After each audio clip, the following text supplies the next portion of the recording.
Welcome here to the first showercast of SMM 2010. Myself, Tobi 1, being joined by the lovely Killy Milkies here, and we've got a bit of a treat for them on the first one here. They're still playing down the pit, but our two teams. That's right. We have Singapore Gigabyte versus Malaysia's Gigabyte, which is kind of like XCC versus Nirvana. I mean, it's gonna be a really exciting match because it's like our first match of the day, and I think we're in for a treat. I think we definitely will be, because we'll jump ourselves straight over to the main camera right now for everyone back there at home watching. You're going to absolutely love this to bits.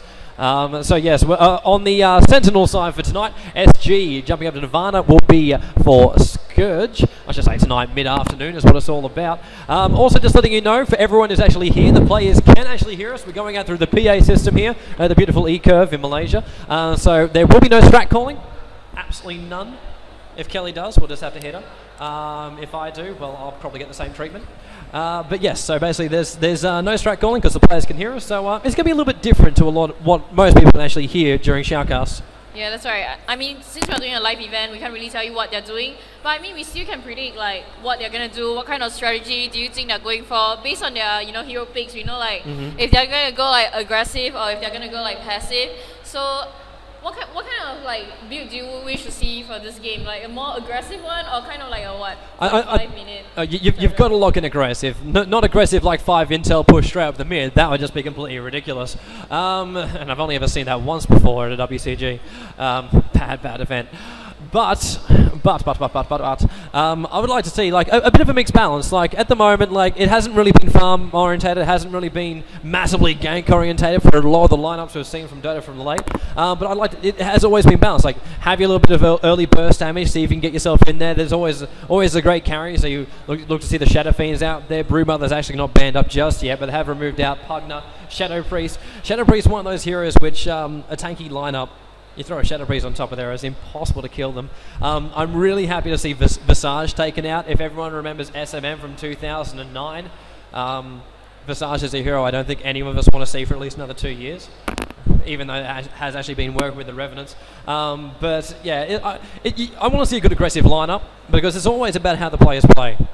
If they want to be aggressive, making themselves a bit of a mark, now's a good time. You're currently being streamed out as well as a live audience here, so I don't think you're going to find a better time. I mean, I really want to see like a really strong carry today, like some amazing plays. Like you said, SF is like my favorite hero to watch and to cast, and a little bit of lag issue there. But yeah, for the first two, I mean, just an update on the first two bans we have from Nirvana. They did ban Shadow Priest and Pugna. For Singapore Gigabyte, they are banning, the first hero they banned was Research, and now they just banned Lion. So we're just gonna wait for their draft, and I kind of think like Singapore Gigabyte has been like playing a lot against like overseas team, and they have been watching a lot of replays. And the ban on the Shadow Priest is because last week when I was casting the Grand Finals of like Epic Convention in Singapore, they actually did a 23 minute game with the Shadow Priest and an Undying. So Gigabyte knows what kind of style Singapore Gigabyte likes to play. I mean, Gigabyte, how do you want to call the games? That was a very, very hard match. I remember we were talking about the stress about that one after it happened. It's like, what the hey is going on? As we're now still moving on through, I actually might just nick your mic here because I need 2 hands. Well, I'm kind of taller than you, so that actually makes me like stoop down. Alright, we see the third ban of Nirvana going up to taking off Scythe Bear. I think they're kind of like preventing like a strong early game. I mean, based on their like bans right now, I think they're gonna like try to depend on like a more like mid-late game kind of push, because they're banning like all the heroes that are like really strong in early game, and like mid-game pushes which will be like around like what 30-minute push. So I really think that Nirvana will draft like late carry heroes for this game. Yeah, it's really hard to actually know where they're going to go at the moment. We're obviously still just in the ban stages, so there's plenty more time to actually come out. But when you remove heroes like Doombringer, standard ban, Visage ban, standard ban, Silver Bear being removed as well, one of those heroes which it was discussed about him actually being very, very powerful here at SMM and how he's actually played. I'm never going to forget the Shaitan Bear. That was a long, long time ago. But yeah, we have him there watching in the front row. He can't see it replayed for this match here. But it is just one of those things like, you're going at this stage, it's seeing the groundwork down, but what have we really removed here? You've removed a pusher, you removed a person that can keep them alive a hell of a lot longer. Good counter to SF with line being removed. Doombringer and Visage, they're just, well, you see it coming straight out. But Nirvana's first pick, I liked it. I like the way they've actually gone with the first pick here. Just throwing out an Alchemist. He is one of those heroes that can be played multiple ways, either support or carry. Yeah, I mean, I think Alchemist currently, their playing style is like, they put like 3-1-1 lanes, and you just put Alchemist at the top lane to play a bit of support at the start, and then they would just like leave him at the top lane when the other two will go and do some catching. That's how I see like most of the games are being played with Alchemist nowadays, and you know, no surprise there. First pick is Earthshaker, really strong engager in any sense of way. I mean, I would think that Earthshaker will be played by probably Lux, because he has been playing Earthshaker for Singapore Gigabyte a lot, and his Earthshaker, I mean, you should see his visual. It's like perfect visuals for like 80% of the time that I see him play. Yeah, it's like, how important is that fissure though? Like, he's a maker and breaker of all engagements. Interesting to see VS also coming into the lineup now too. VS with a bit of a slight nerf there. There was controversy about if she would be picked or not, but she's still a fantastic with the negative armor. You also jump in a command aura, the magic missile, great for early engagements, especially when you combine it up with an ES. So good 2 support heroes to come off here. And of course, they still have another 3 picks to go. So mid game, late game, how many of which do we actually want? That's in their hands right now. We are going to jump over to HY. He's actually the captain for Nirvana today, or at least the drafter for him today. And he's got 2 more picks to actually put up here. Both teams not really using a lot of their extra time, but it has felt very like they've used up every single bit of their normal time to actually discuss this one. It's a shame they're all the way down in the very, very back pits, because we can't actually see exactly what they're doing from here. I think there's a little bit of congestion around the back there, but of course it has been limited by a lot of people actually coming to the front of the stage to actually watch this awesome match. Yeah, I mean, talking about Vengeful Spirit, I think in a lot of sense it's like a really good hero. It can be an engager, it can be a catcher, you know, it can be an initiator during a battle. I mean, he can do a swap and like swap their main hero out, swap their like SF out. I mean, second pick for Gigabyte, they're deciding to go for Witch Doctor. Well, to be honest, if you go for Witch Doctor, your Witch Doctor needs to be really good, because it's actually a really hard hero to play. Yeah, it's like Witch Doctor of late's best been used for health with the Voodoo Restoration. Like the cocktail, yeah, it's going to bounce and do your stuns for it, and that's not bad for a level 1. But as far as it goes, great for tri-lane if you want to try and keep all the heroes alive down there. How Nirvana actually want to lane this to, still very open with the picks they've got. You know what? I'm just waiting for the SF to come out, because I just know that straight into SG's hands. Yeah, they'll definitely pick an SF. Based on like they're picking like what ES and VS, definitely they will want to go for an SF. Well, third pick for Nirvana, they decided to go for Tide Hunter. I mean, we're just talking about that earlier, right? We were. Yeah, how Tide Hunter. But you say like his ultimate is a little bit changed now. It's still, well, you still got the Ravage on the top of it. I was actually getting confused with that conversation we had with that one before. Obviously, 4 hours sleep can do that to you.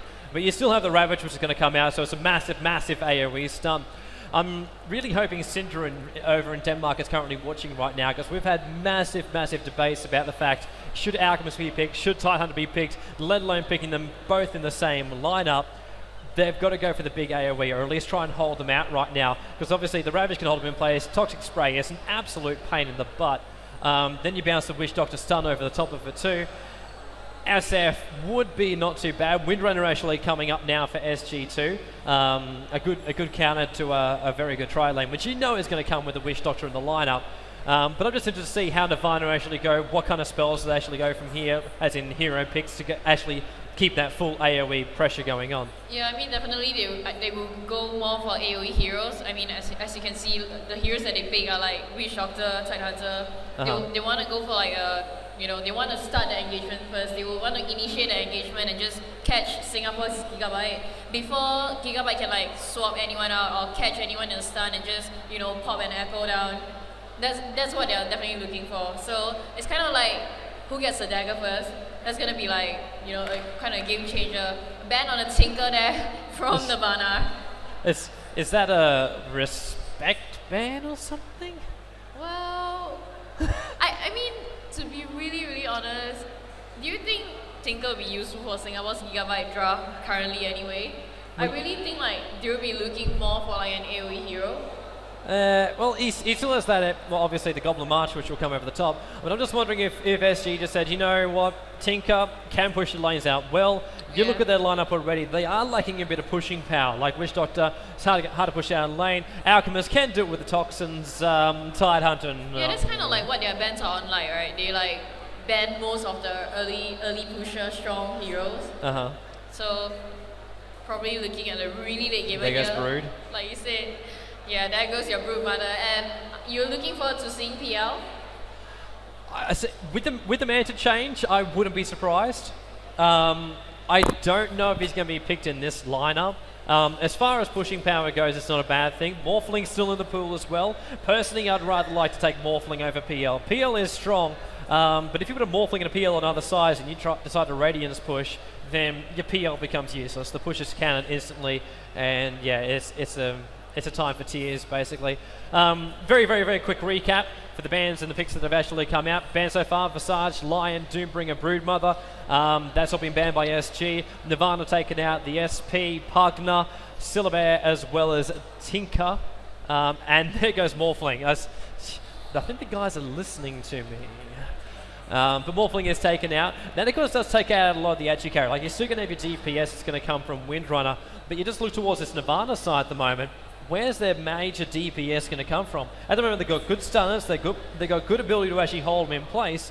Where are you going to get it? Where's your SF? Where's your, do we say my favorite hero, Drow Ranger?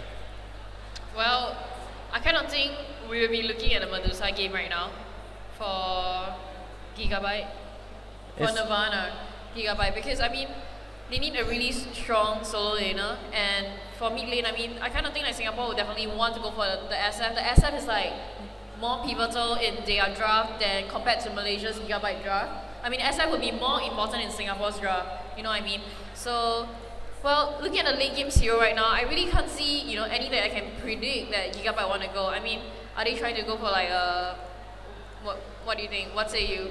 What kind of late gamer do you think they're looking for? Spectre? It's possible. It's possible. And Luna's being banned. I know Luna's been popular of late, but a ban? Seriously? Fair enough. Yeah, I mean, I don't think that it's like that strong at the moment. I mean, in all drafts, Luna, if you like control her really early game, she's kind of like, if she's like controlled being early game, she's kind of like She is the beef. Like, if you're going to bring the beef, Luna is the one to actually do so. Like, she does get very, very strong late game. I don't know. I just hate a bouncing attack. I like to see a little bit more skill behind it because, hey, that's just my opinion. You know what hero haven't I seen for a really long time? PA. I mean, there's a good reason for that. What happened to my PA? Obviously, the love isn't there for PA. We are actually going to see HY Force make a bit. There's your SF. SF coming out for Nirvana. So they finally have that DPS I was waiting for, that range DPS as well. I was actually waiting for like, obviously they still need one more DPS person in for the Scythe gaming team. Like, you look at it at the moment, Windrunner, VS, ES, two fantastic support heroes. Couple it with Windrunner. Give me a hard carry. Give me a hard carry. But this is kind of like what I can see. Like, the Alchemist will pop a stun on probably the ES, and then the Tide Hunter will dagger in because it's ulti.